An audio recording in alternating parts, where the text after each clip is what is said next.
우리 옆에 계신 분과 함께 이렇게 인사하겠습니다. 사랑하고 축복합니다. 거짓은 떠나고 진리가 이깁니다. 아멘, 아멘. 예, 오늘 봉독한 말씀을 가지고 거짓 선지자의 최후라는 제목으로 함께 은혜를 나누겠습니다.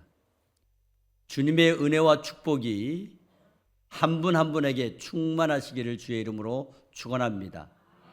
한 주간 잘 지내셨습니까? 국가 정치적으로나 세계 정세로 보나 불안한 경제 상황 등 불안한 정황이 전개되고 있지만 이보다도 더 어려울 때 다 이겨내시고 버티시고 견뎌내신 자랑스러운 저와 여러분이기 때문에 하나님께서 반드시 전화위복 시켜주실 것을 믿으시기를 바랍니다. 오늘 초대교회는 불길같은 성령의 역사로 불안했던 상황이 불가피한 현장을 은혜로 다 감당할 수 있도록 하셨습니다. 이방인 고넬료의 가정에 세례를 베풀어 이방인 구원의 새로운 지평을 열었습니다. 제자들은 안디옥 교회에서 최초로 그리스도인이라 불림을 받게 되었습니다. 그리고 모 교회를 도와주는 교회가 되었습니다. 하지만 당시 분봉왕 헤롯이 요한의 형제 야고보 사도를 칼로 찔러 죽이고 유대인의 환심을 사기 위해 다시 베드로 사도를 감옥에 가두었습니다. 그러나 기적같이 타러 가는 등 복음의 기세는 더욱더 번성하여 거센 핍박에도 불구하고 안디옥 교회는 점점점 성장해 나갔습니다. 초대교회의 기존의 체계는 새로운 체계가 침투할 때마다 기존의 방식과 태도와 신념을 고수하기 위해 끝까지 저항을 했습니다. 그런 이유로 인간의 정신과 사회 시스템 그리고 종교적인 체계의 변화는 오랜 시간 무르익어 가야 될 것이고 그 어떤 정점에 이르러 획기적인 도약을 통해서 변화받아 온갖 핍박에도 성령의 불은 꺼지지 않았다 하는 것입니다. 보이지 않는 성령의 능력이 베드로를 도와주었고 적극적으로 핍박하던 헤롯도 주의 천사가 심판하여 벌레 물려 죽임을 당하고 말았던 것입니다. 역시 보이지 않는 성령의 능력이 핍박 속에서도 그 모든 일을 지속할 수 있도록 도와주고 있었다는 것입니다. 하지만 핍박의 상황은 전혀 사그라지지 않았고 여전히 존재하며 괴롭혔습니다. 그럼에도 불구하고 제자들의 심령에는 성령의 불이 꺼지지 않았던 것입니다. 그리고 계속해서 교회가 부흥이 되고 확장될 수 있었습니다. 저와 여러분의 인생에도 어떤 어려운 조건과 예기치 않았던 사건들을 만날 수 있을 것입니다. 그러나 그때마다 하나님께서는 보이지 않는 곳에서 성령님을 통하여 저와 여러분을 도와주실 것을 믿으시기를 바랍니다. 하나님께서는 하늘나라의 일을 지속할 수 있도록 저와 여러분을 이끌어 주실 줄 믿습니다. 그러므로 저와 여러분의 참 진리를 향한 복음의 진보가 끝까지 포기하지 않아야 되고 주님의 길을 따라가야 하는 것이 중요한 일입니다. 오늘 봉독한 본문 4절 말씀에 성령께서 바나바 목사와 사도 바울에게 선교사로 가도록 보내심으로 실루기아에서 배를 타고 구브로라고 하는 섬에 들어갔습니다.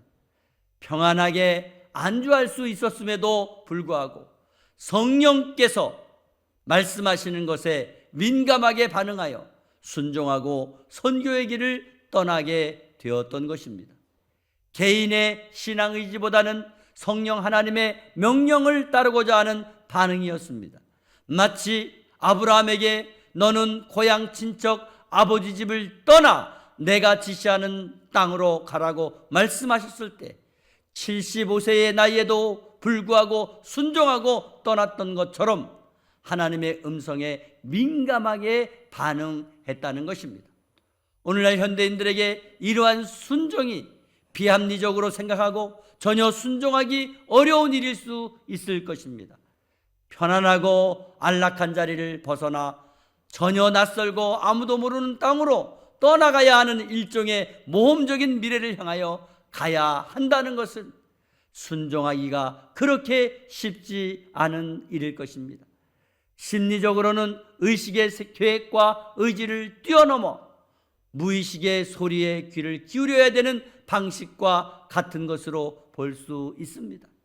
이것은 우리가 영적인 꿈과 영적인 비전에 민감하게 반응하는 것과 동일한 것으로 볼 수 있습니다. 저와 여러분은 매일매일 하나님께서 주시는 말씀을 듣고 순종해야 되는 것입니다. 그러나 우리는 하나님의 말씀에 주목하지 못할 때가 참 많이 있습니다. 2024년 전에 성령의 활동은 여전히 21세기를 살아가고 있는 저와 여러분에게도 동일하게 작용하고 있다는 것을 믿으시기를 바랍니다. 성령께서 말씀하신 것을 따라가기 위해서는 조심스러운 숙고의 태도로 주님의 말씀에 귀를 기울여야 되고 그것을 실현할 수 있는 용기가 필요한 것입니다. 이러한 영적인 성령님의 들려주시는 음성에 귀를 기울임과 동시에 용기 있는 저와 여러분의 모습을 통해서 하나님이 성령을 통하여 역사해 주시는 것입니다. 오늘 바나바 목사와 사도 바울은 실루기아로 내려갔습니다. 그리고 배를 타고 구브로로 건너가 살라미에 이르러 복음을 전하고 온 섬을 가로질러 바보라고 하는 섬에 이르게 되었습니다. 거기에서 바예수라는 유대인 거짓 선자를 만나게 되는 것입니다. 참 오늘 본문을 보면 재밌는 게 많아요. 지역 이름이 바보고 또 거짓 선지자 마술사가 바예수야. 거기 또 더 재밌는 게 있어요. 거기 총독이 서기오 바울이야. 그러니까 이게 헷갈리는 거예요. 막 이름이. 네. 여기 마술사 바예수는 당시 총독인 서기오 바울과 같이 있었습니다. 이 서기오 바울 총독을 지혜 있는 사람이라고 오늘 본문에 소개를 했는데 아마 시민들의 존경을 받는 인물이라고 볼 수 있는 것입니다. 이같이 서기오 바울 곁에서 제법 영향력을 행사하고 있는 유대 사람들이 여럿 있었습니다. 그 중에 마술사이자 거짓 선지자인 바예수도 있었던 것입니다. 아무리 현명한 사람이라고 하더라도 미래에 대해서 알 수 있는 사람은 없어요. 아무도 없어. 미래에 대해서 어둠의 사건과 혼돈 상태에서 그것을 명확하게 알고 싶어하는 것은 모든 사람들이 자연스럽게 동경하고 바라는 기대일 수 있을 것입니다. 그래서 여러분 연말이 되면 이제 내년에는 어떻게 될 것인가 궁금해가지고 점을 치러 가는 분들이 종종 있다 그래요. 이처럼 옛날에도 앞날을 예언하는 예언자들이 언제나 권력자들 곁에 함께 있었던 것입니다. 이것은 풍수 지리설에 따라서 국가의 관절을 옮기거나 또는 어떤 주술행위를 위해서 사람들을 혼란스럽게 했던 것은 여전히 어느 시대 어느 역사나 똑같이 존재했다는 것으로 알 수가 있습니다. 그런데 서기오 바울 총독이 그와 같은 존재로서 오늘 바나바 목사와 사도 바울을 청하여 하나님의 말씀을 드리려 했다는 겁니다. 그러자 거짓 선지자 바예수는 총독으로부터 예수를 믿지 못하게 하려고 회방을 놓았던 것입니다. 이러한 회방은 자기 자신의 입지가 더 약해질 것을 두려워했기 때문입니다. 왜? 가짜니까. 여러분, 참과 거짓의 경계가 어디에 있습니까? 거짓은 사람들의 마음에 두려움과 죄책감을 주입해 가지고 그것으로 맹신하게 만드는 겁니다. 겁나게 만드는 거예요. 당신 그러다가 벌 받아. 당신 그러다가 저주 받아. 이러면서 이 거짓된 마술사들은 아주 협박하는 예언을 많이 해요. 협박하는 예언. 예. 그러니까 자기한테 잘 보여라 이거죠. 그러나 참은 사람들에게 두려움과 불안의 실체를 밝혀내고 자유인으로 살아갈 수 있도록 책임적인 존재로 살아가게 안내를 해주는 것이 참입니다.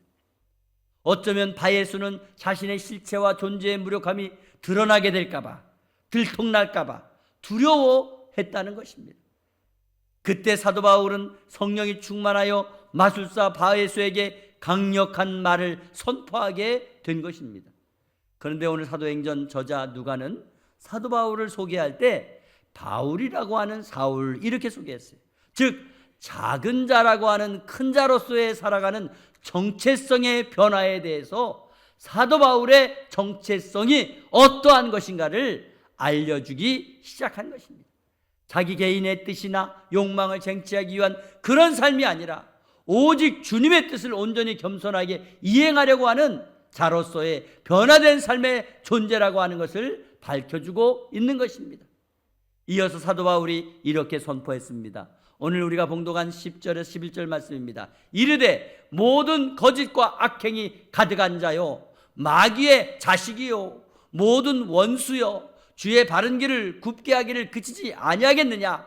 보라 이제 주의 손이 내 위에 있으니 내가 맹인이 되어 얼마 동안 해를 보지 못하리라 하니 즉시 안개와 어둠이 그를 덮어 인도할 사람을 두루 구하는지라. 자, 무슨 말이에요?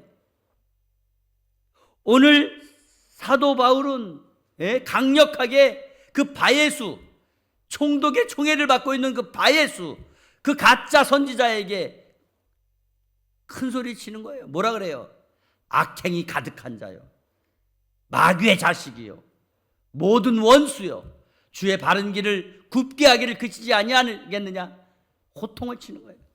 봐! 이제 주의 손이 내 위에 있으니 내가 앞을 못 보는 맹인이 되어 얼마 동안 해를 보지 못할 거야. 즉시 안개와 어둠이 그를 덮어가지고 자기를 인도할 사람을 찾게 되었다는 것입니다. 사도 바울은 서기오 총독의 비호 아래에 있고 신망을 많이 받고 있는 바예수를 향하여 단호하게 꾸짖고 책망하며 못 보는 맹인이 되게 했다는 것입니다. 그의 실체를 적나라하게 다 드러냈습니다. 여러분 그렇게 쉽지 않아요. 예를 들어 대통령의 총애를 받고 있는 그런 사람 앞에 가서 그런 사람을 막 지적하고 책망한다는 거 쉽지 않아요. 근데 사도 바울은 책망했어요. 왜? 하나님의 신비를 가장해서 사람들을 바른 길로 인도하는 것이 아니라 다른 길로, 죽는 길로, 망하는 길로 인도하는 것을 강력하게 꾸짖은 것입니다. 이것은 예수님께서 악한 영을 꾸짖고 거짓된 바리새파 사람들을 책망하실 때처럼 단호하게 책망을 했다는 것입니다. 그렇습니다. 거짓과 불의 앞에서는 언제나 단호함으로 용기 있게 꾸짖음이 있어야 될 줄 믿습니다. 오늘날 교회는 이러한 불의를 꾸짖고 권징하지 않고 있습니다. 오히려 권력에 편승하여 동조할 때가 많이 있습니다. 오늘날 강단에서는 사회자와 성도의 거짓됨에 대하여 단호하게 지적하지 못하고 책망하지 못할 때가 많이 있습니다. 하나님의 은혜와 복만을 외치고 잘못을 지적하지 않는다면 그것은 반쪽 신앙교육에 지나지 않는 것입니다. 없거나 안 되기 때문에 불행한 사랑이 아니라 어쩌면 있어서 또는 지적하지 않아서 불행한 사람, 불행한 세상이 될 수 있다는 것을 먼저 깨닫기를 바랍니다. 오늘 마술사 바예수를 향한 사도 바울의 단호한 책망은 오늘날 한국교회에 던지는 영적인 경고이며 성도 개인에게도 강하게 던지는 엄중한 경고가 되어야 될 줄로 믿습니다. 참과 거짓을 분별할 수 있는 지혜와 그것을 꾸짖고 책망할 수 있는 신앙적인 힘과 믿음의 담대함과 용기가 저와 여러분 가운데 있기를 간절히 소망합니다. 어느 때나 하나님의 일은 하나님께서 하신다는 사실을 우리는 마음 깊이 분명하게 깨닫고 신앙생활을 잘해야 될 줄 믿습니다. 하나님의 일은 하나님의 방법과 하나님의 능력으로 되는 줄 믿습니다. 인간의 방법과 인간의 능력으로 이루어진 것이 절대 아닙니다. 하나님의 방법에 의지하지 않고 또 하나님의 능력에 따르지 않고 인간의 능력이나 방법을 의지해서 이룬 일은 진정한 하나님의 일이 될 수가 없는 것입니다. 오히려 하나님의 일에 큰 방해가 될 수 있을 것입니다.